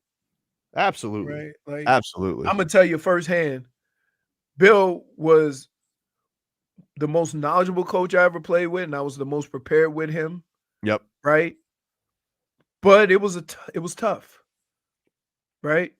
And it was really tough. And then when we turned it around, then guys start warming up to it because we were in a better place as athletes, as a team, as an organization. And then we moved and they fired Bill Belichick for reasons like, right. So it took a minute to kind of get that relationship with Bill, right? And you know, like he's about as blunt as it gets. We'll take a quick break. If you guys want to get in, we got about 40 minutes left. If any Dolphin fans want to get some takes in, 305-567-0560. We'll get to some more Dolphin fans who want to vent. 305-567-0560. Back up to this.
time for South Florida Lexus dealers' 15 minutes of game day uncensored. Let's go! Sponsored by South Florida Lexus dealers. Experienced amazing.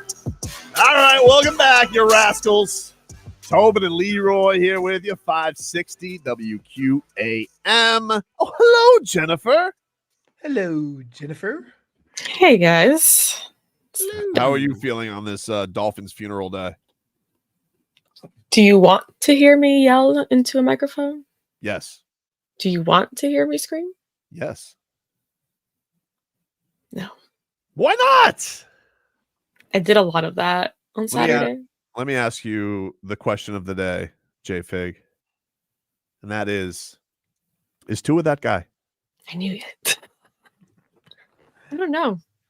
Wow. I don't know what to tell you. Do you think he's that guy? I want to think he's that guy. I want to think he's that guy too. That's the samesies. Me too. You had to sneak in the samesies. Well, that's where we're at. We're at the same place right now. Let's ask Trudy. Trudy? Guys, yeah, this is a combination of two thoughts, but that goes right into Jennifer's thought process and yours. You know, last year I was kind of pissed off at McDaniel for a lot of his play calling, and it started in that San Diego game when Tua was having a hard time. It was like midseason, and he forced the pass, right? Then Green Bay. We did not know Tua was concussed at the time, but McDaniel continued to force the pass. Then we had the game against Buffalo in the snow, but we had Skylar Thompson, and we had the playoff game too in the snow, and he forced the frickin' pass. So one thought here, guys, is, and I don't know how that's going to work on this team, but, you know, I've got a lot of friends who are Buffalo fans, and they're saying their turnaround in this season was when they fired Dorsey. And they became more run-oriented, and they got rid of that offensive coordinator.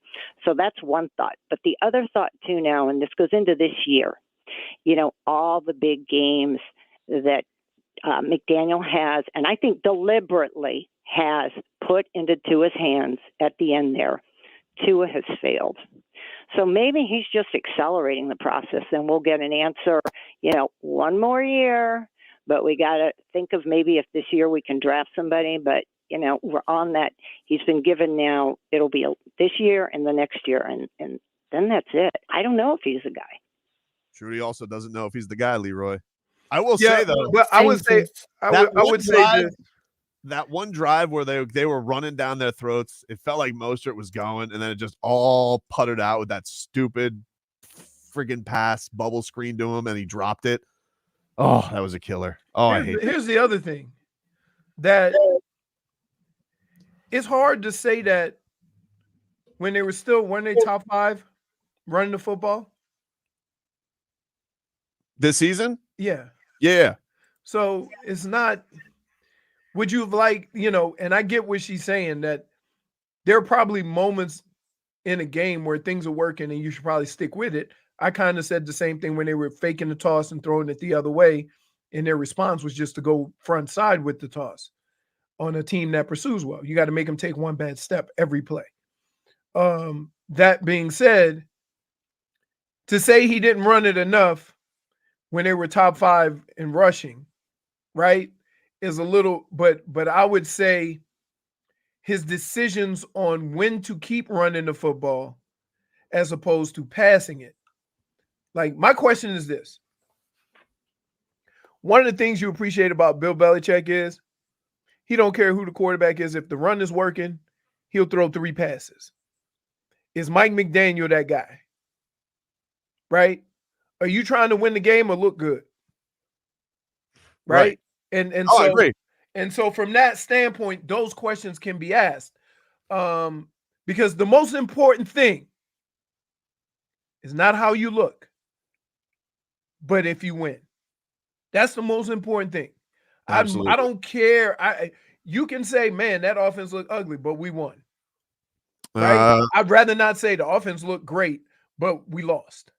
George, what's going on, buddy? Hey, how you doing? What's that? Well, I mean, kind of based on Trudy and what you guys are saying, the thing that I'm disappointed about is that first of all, I think Tua is the guy. I just think that McDaniel sometimes failed in putting him in a position to excel, because this game that just came by, not that I think that Miami could have won, but that game was built to be like a 1972 Dolphin game where you ran the ball every single time and maybe passed 6 times. Because the offensive line was in pretty decent shape. You got 2 big blocking tight ends. You got a fullback, and you got 3 good running backs. They should have taken advantage of the point because when they did run the ball, they were semi-successful. And that goes back to during the season, some of the games that they lost. Look, the Kansas City game in London. In the last quarter, if you remember, Mostert started Mostert getting was going killing off. it. Yep. And all of a sudden, he just stopped running the ball, and it just caused chaos. It happened with the Oilers. With the Titans, and it happened with the Bills. We turned the ball 5 straight times we had to punt the ball? I mean, they had it in their hands, and they just dropped the ball big time. And I think that Tua is a great quarterback, and you got to give him props. He lasted the entire year. And all everybody did was bitch about it. Oh, he can't play a single year or whatever it is, and he did it. And I think he's a very good quarterback, and I think he's the guy. I just think that McDaniel, and he was a running backs coach, if I remember right, at San Francisco. Yes. Should not stop running the ball. And I'll leave it at that, guys. Thank you very much. You got it, George. Thanks for calling, man. He makes a lot of valid points. I think sometimes young coaches look at how a game looks versus the result. And I think that sometimes it takes young coaches a while to understand that, sometimes a team can't stop what you're doing. No need to change it up, right? It's kind of a college thing, though, that, we're going to keep running it until you stop it. Yep. And I think sometimes in certain situations, you got to kind of do that same thing in the NFL. And there's a handful of coaches. It always seems like the old veteran coaches get that, and the young coaches don't want to have a game where they only throw 5 passes. You're saying he's too cute. Say it. Say it.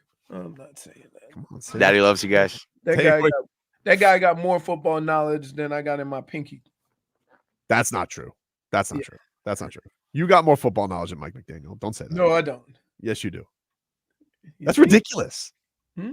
That's ridiculous. Of course you have more football knowledge than Mike McDaniel. Come on. No. Come on, Leroy. You read the toes. That's already one step. Leroy's being modest. He's being you're being modest. Listen, I know football well enough, okay?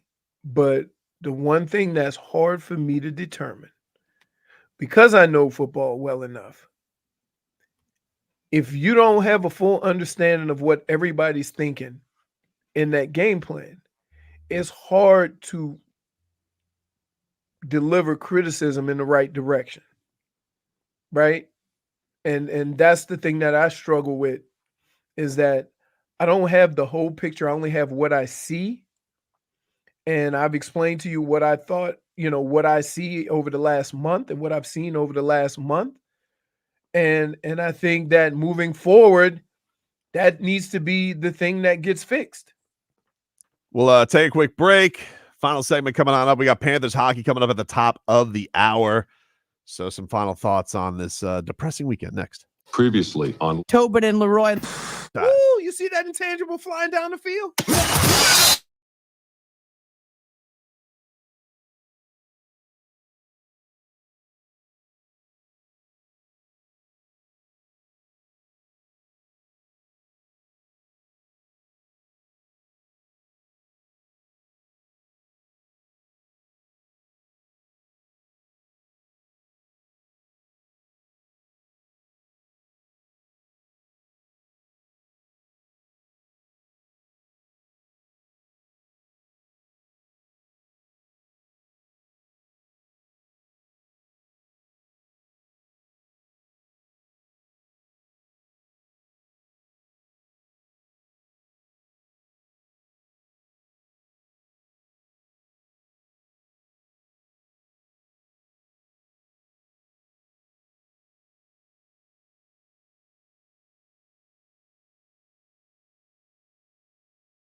Oh, baby. Welcome back, everybody. Tobin and Leroy here with you. Let's get to some cat talk here, brought to us by our friends over at Celsius. Hockey fans, don't sit this one out. It's game time. Make Celsius a part of your play and get that energy up. Game day is fueled by Celsius Essential Energy Drinks, the official energy drink of your Florida Panthers. Alas, an underrated bad part of the weekend was the Panthers' win streak came to an end. They lost to the Devils. But you want to know what it is time, Leroy? What time is it? Time to start a new streak, dude. Time to start a new streak against the Ducks this afternoon. So you guys can listen to Doug Plagans as he will have your call from Amerant Bank Arena. A little holiday hockey coming up at 1 o'clock. You, of course, can listen to that game right here on WQAM. We got a lot of action today. After the Panthers, you get Hawk and Crowder, and then we will take you to Heat and Nets. So a busy sports day here to try and cleanse what was the Dolphins' loss on Saturday night. Or a great sports day to celebrate MLK Day. Yes, of course. Of course. Of course. Of course. I'm like, holy smokes. By the way, and we're not going to do it like FSU either with MLK Oh, the my receiver goodness. glove on. Oh my goodness. Too much. By the way, speaking of college football, shout out to the Canes. Cam Ward brought him in. Oh, yeah, bright spot. Oh, QB1, we got one, Leroy. Yeah. Definitely not a Albany quarterback. So all right, we'll see. And What we that, got. your last quarterback was already on this new team during the bowl. That was crazy. When did they start doing this? It's wild out there, man. In these college football. But How yeah. would you like to be the quarterback that's playing? they already got the new guy suited and booted, ready to go. Let's get to all right. Oh no, here to close out the day. That was not prepared, I favorite apologize. Monday game. Yep. Where we my celebrate favorite and also Monday get upset game for our favorite Monday. Yeah, buddy. Yes. By all right. Goes to Dwayne Wade. We'll talk about it more tomorrow. Lots of fun stuff at the Heat game. I understand it was not the day to do that, but I was at boots on the ground at the Heat game yesterday, and Pat Riley, that rascal, he had an old trick up his sleeve, comes out there with the bobblehead and reveals DWade is getting an 8-foot statue in front of the Heat's house, his house, and that'll be unveiled at the start of next season. So congratulations to DWade. Much deserved, an obvious accolade, but still the first statue in franchise history. And happy for him. Very, very happy for him. He had some really cool stuff to say about his time with the Heat yesterday and really what Heat fans mean to him. It was Goosies yesterday, Leroy. I'm not going to lie. D-Wade gave me the Goosies. And you want to know who else admitted Goosies yesterday? Who? Erik Spoelstra. He admitted Goosies. I was like, whoo-hoo! Now, did you translate that into what he was saying, meaning that, or he literally said, I got the Goosies? No, he said I got the Goosies. I don't think he did. No, he said that. No, I think he did. He said I Yeah. got the Goosies. Okay. I don't have time to play it for you right now because we got to get to Panthers hockey, and I don't want to hog up all the all right. Right. He said that. He said that, dude. He said All that. right. I don't know. Goes to Eli Apple, dude. Like, don't let yourself get used as a hammock by Travis Kelce. Okay, and also, I realized we were playing with players from like big lots, but can somebody tackle Mahomes one time? Bro, what was One up with that, time? dude? I literally saw Duke Riley two-hand touch him one time. It was like you swore he was Barry Sanders. Yeah, and offense gets most of the blame, but we've kind of bagged on him the whole show, so I figured I'd go in another direction. Leroy, what do you got? My all right is gonna go to the Green Bay Packers. And I think all South Florida fans should be celebrating Green Bay. Because if it's not for Green Bay, you would be number one on the list. Yep. So No doubt. a blessing in disguise. My own no. I mean, my two teams like at least the Dolphins, it was relatively close. That game was over quick. It was brutal. It was brutal. It was fun for like once he threw that first, it was over because it was a good back and forth. He went back to back. And then Him and Dak threw 2 pick sixes. crazy. Like 4 pick sixes in one playoff weekend by 2 guys. That's crazy. But I can't be mad at Flacco. Flacco just being Flacco, baby. We depended on him way too much. And we still got this far. So, yeah. But my oh no is definitely going to go to the disappointment I have today.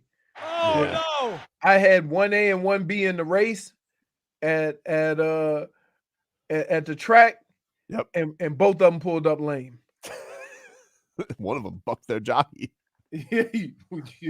I'd say. J Fig, what's your all right and oh no to close us out here today? Well, I'm going to start with my oh no first. And that goes to Patrick Mahomes' helmet. Oh my God. I've never The seen whole that. cracking situation, that was crazy to even watch. Yeah, it was. It was.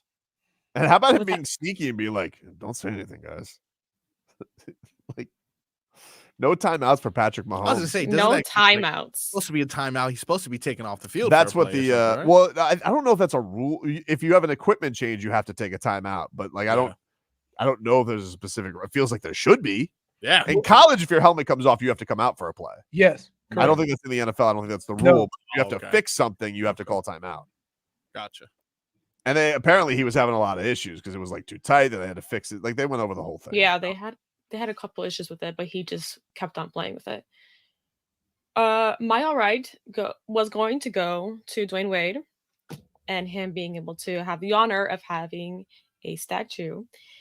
But since you already said that, I was going to give it to Marcos because that song. Wow. Yes.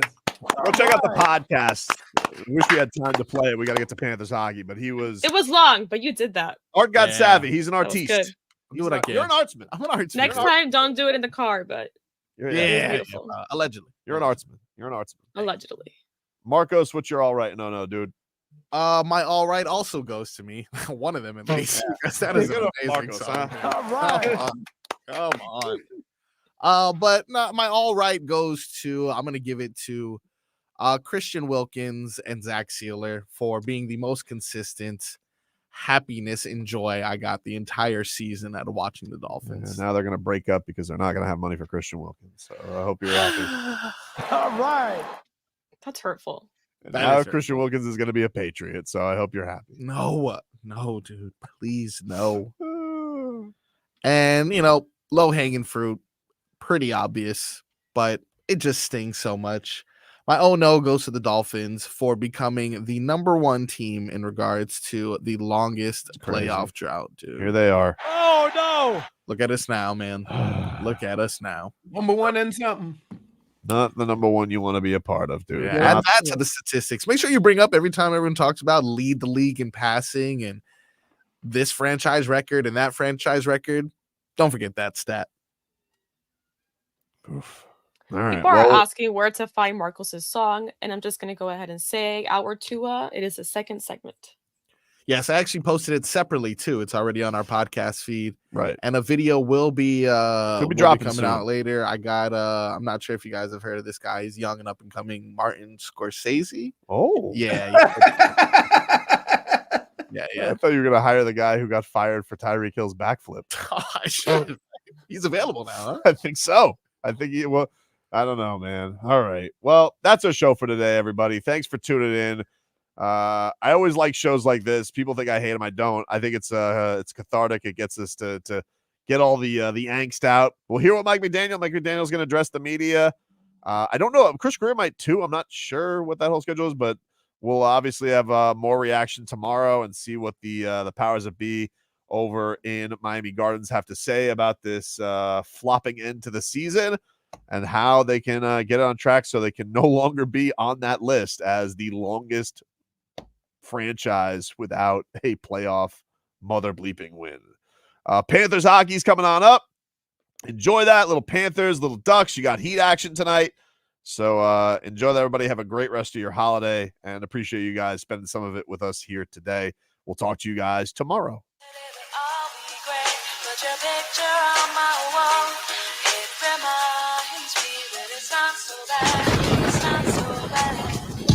My team's gone cold, I'm wondering why McDaniel made that call. Hope you mother have a good day.